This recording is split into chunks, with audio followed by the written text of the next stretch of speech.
Bonjour, nous voici à la leçon 15 de la maths du GED. Là, on va commencer à parler à propos de la géométrie et des différentes figures. Les grosses choses à souvenir ici, c'est de savoir c'est quoi le périmètre, c'est quoi l'aire et c'est quoi le volume. Souvent, je vois les apprenants lisent les questions beaucoup trop vite. Puis ils vont essayer de répondre, ils vont trouver l'air quand ils demandent pour le volume, ou ils vont trouver le périmètre quand ils demandent pour l'air. Faites sûr de bien lire la question, puis de savoir c'est quoi la différence entre le périmètre, l'air et le volume. Là, pour ceux qui parlent pas en anglais, périmètre fait un petit peu plus de sens quand tu parles anglais, parce que perimeter, qui est le même mot, veut dire autour de quelque chose. Donc, périmètre, c'est comme le clôture autour d'un champ. Ça, ce serait un périmètre. C'est quoi le périmètre du champ pour trouver c'est quoi la longueur de la clôture qu'il faudrait mettre. L'aire, en anglais, serait area, la région. Fait que air, c'est la surface. Okay? C'est l'air, par exemple, ton plancher, c'est quoi l'air du plancher d'une pièce? Combien de pieds carrés ou combien de mètres carrés qui est une pièce? Ça, c'est l'air. Un volume, ça, c'est en 3 dimensions. C'est comment on peut contenir une forme. Fait comme un réservoir, par exemple, qui est en forme de cylindre. Un réservoir d'essence. Combien d'essence qui peut aller? Tu veux le dire en litres ou en centimètres cubes ou en mètres cubes. Fait que ça, c'est les grosses choses à s'en souvenir. Fait que si vous vous souvenez de ça, vous êtes bien. Parce que l'autre chose, c'est que sur le GED, une chose qui est le fun, vous n'avez pas besoin d'apprendre les formules. Les formules vont être données. Ça fait c'est ça, si tu sais c'est quoi un périmètre, c'est quoi un aire, puis tu connais les figures un petit peu, tu vas être correct. Les formules sont là, tu as juste besoin de mettre les chiffres dans les formules, puis ça te trouve les réponses. Et là, on va aller faire quelques exemples. Fait ici, on va commencer par le périmètre. Puis le périmètre, c'est le contour de quelque chose, autour de quelque chose. Qu'est-ce qui est la longueur? Le superviseur du comté prévoit clôturer la zone montrée à gauche pour le terrain de jeu. Quelle est la longueur de clôture dont il a besoin? Souvent, dans vos problèmes, s'il parle d'une clôture, là, tu peux presque être assuré que c'est un problème de périmètre.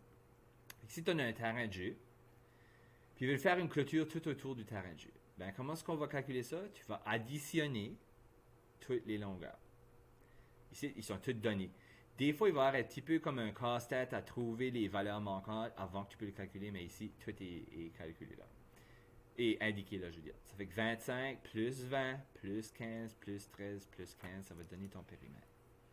Fait que là, on va aller l'écrire. Je vais dire 25 plus 20 plus, je vais juste autour là, plus 15 plus 13 plus un autre 15.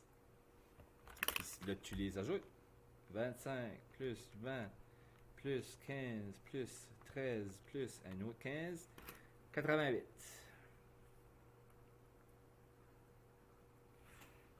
Fait ici, la clôture a besoin d'être 88 mètres. Puis là, des périmètres, vous allez voir, d'habitude c'est une longueur, ça fait que tu vas juste mettre en mètres, en centimètres, en millimètres. Ça dépend des kilomètres, ça dépend de quoi il parle dans le problème. Monica veut coller un fil autour du périmètre d'une affiche en carton d'une longueur de 18 cm et d'une largeur de 15 cm. De quelle longueur de fil aura-t-elle besoin? Ben là, ici, c'est ça que je vous disais, il y a un petit casse-tête à faire. Ici, l'affiche, on peut dire que c'est un rectangle. Fait, on peut assumer que si en bas c'est 18, en haut aussi c'est 18 cm. Puis sur le côté, on va assumer qu'ici aussi c'est 15 cm. Là, même chose, tu additionnes tous les côtés pour savoir c'est quoi le tour. Fait que tu vas ajouter 18 plus 15 plus 18 plus 15. Tu pourrais aussi faire 2 fois 18 plus 2 fois 15. Parce que le 15 et le 15 sont pareils. 18 et 18 sont pareils. Tu pourrais faire ça comme ça. Mais si tu veux jamais te tromper, tu les additionnes de 18 plus 15 plus 18 plus 15. Puis ça nous donne 18 plus 15 plus 18 plus... Non, c'est pas vrai. 18 plus 15 plus 18 plus 15. 66. Là, ici, c'est des centimètres. qu'on parle de.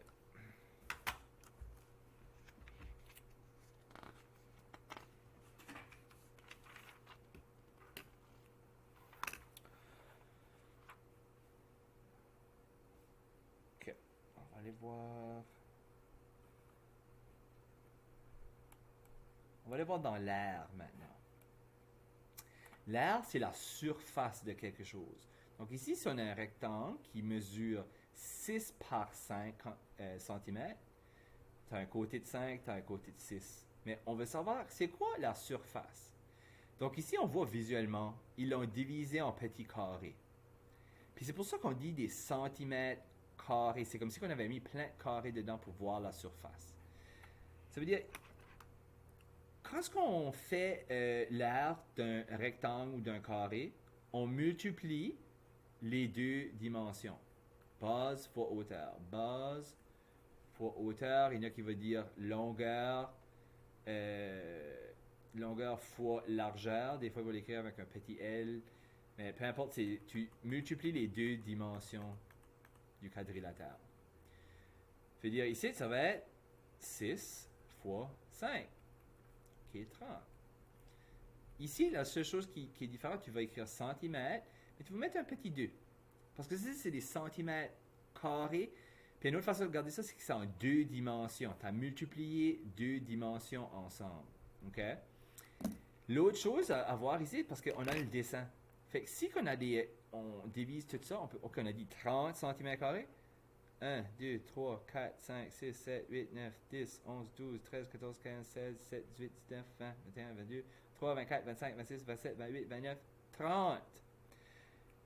Fait qu'on aurait pu le faire visuellement, on aurait pu diviser ça en toutes des 1 cm² puis les compter, puis on a 30. Fait qu'ici, la réponse, c'est 30 cm² pour l'aire de ce rectangle.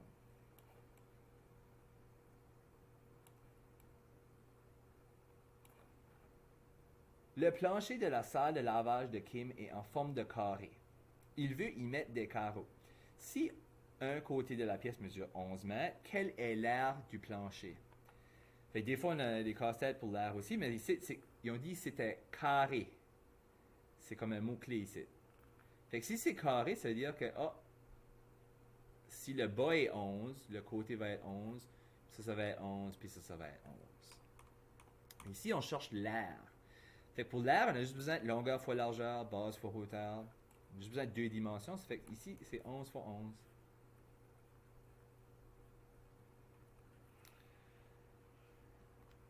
Ça, c'est quoi, 121? 121, je me souviens des tables. Regarde-moi ça. Fait que c'est 121. Ça fait, c'est quoi l'aire? C'est 121. Puis là, on parle de mètres au carré. Ça serait la réponse.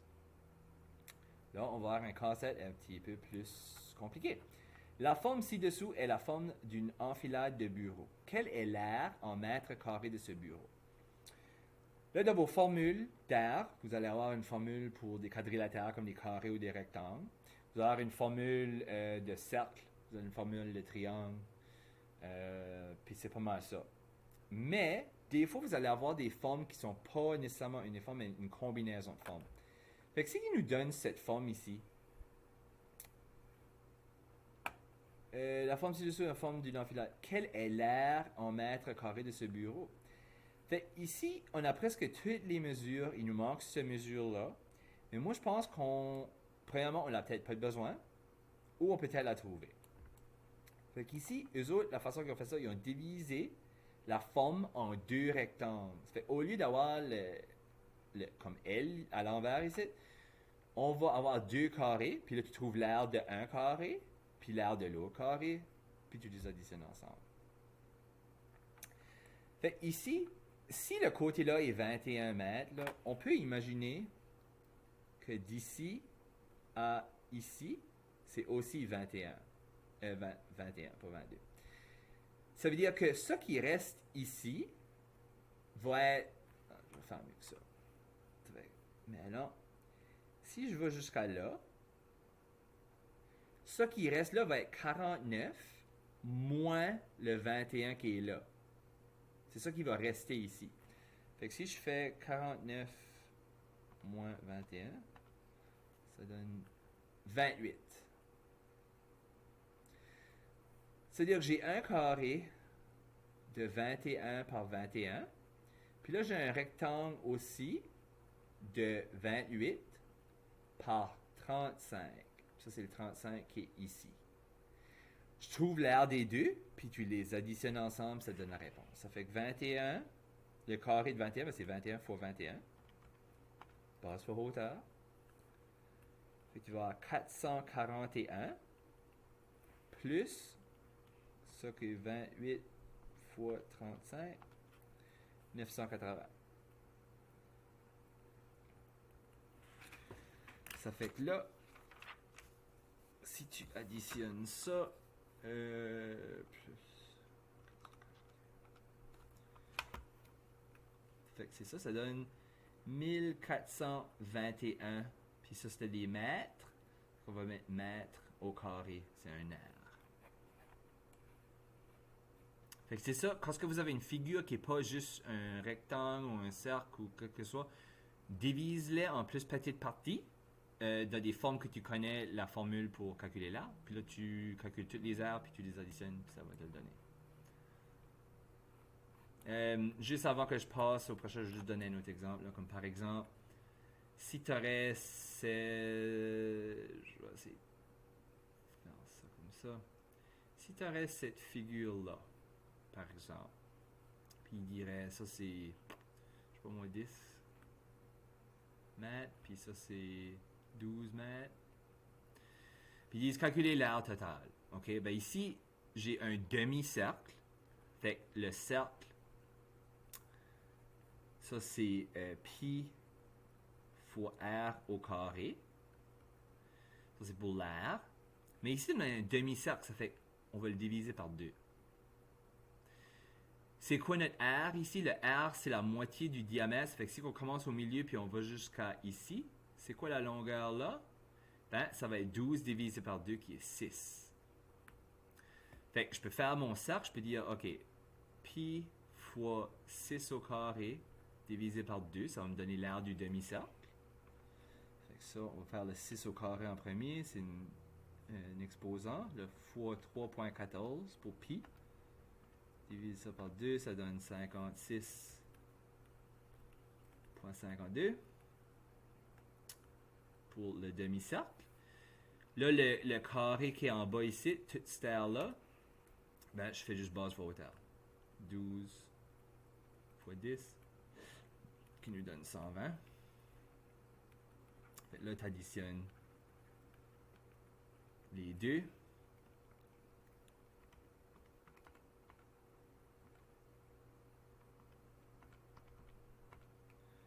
Fait que là, le total de cette figure-là serait 176.52 mètres carrés.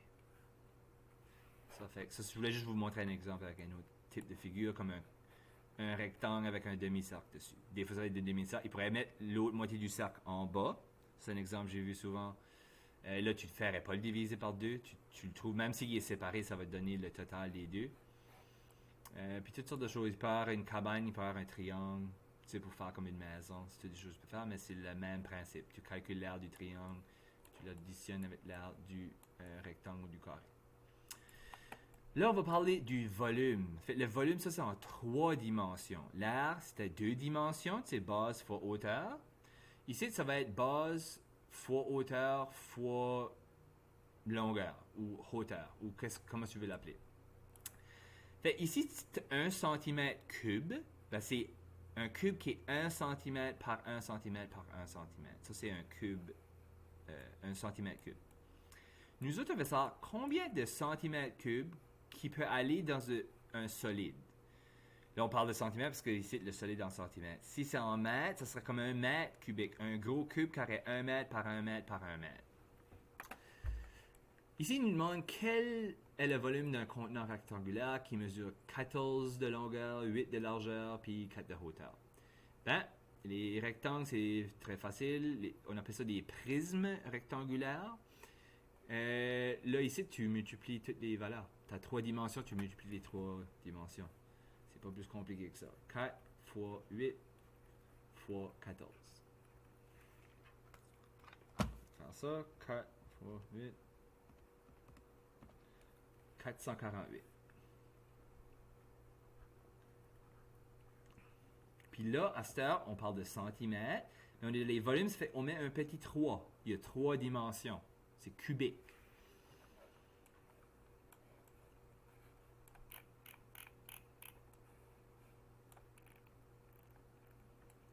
OK. Les arêtes d'une caisse d'expédition cubique, ça fait que dans un cube, les arêtes, c'est comme les lignes, là.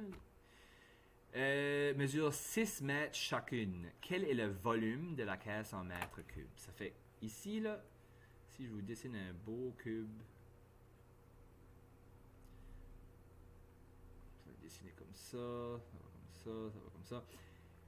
Les arêtes, là, c'est les lignes, ok? Ça fait que ça, c'est un arête, ça, c'est un arête, ça, c'est un arête, ça, c'est des arêtes. Ça fait ici, il nous dit c'est 6 mètres. C'est-à-dire, ça, c'est 6 mètres. Ça, c'est 6 mètres, puis la hauteur est 6 mètres. Le volume d'un cube, je veux dire, on multiplie les 3. Voilà.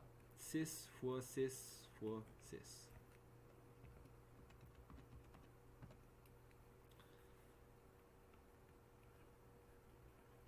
Fait 216, puis ça, c'est les mètres cubiques.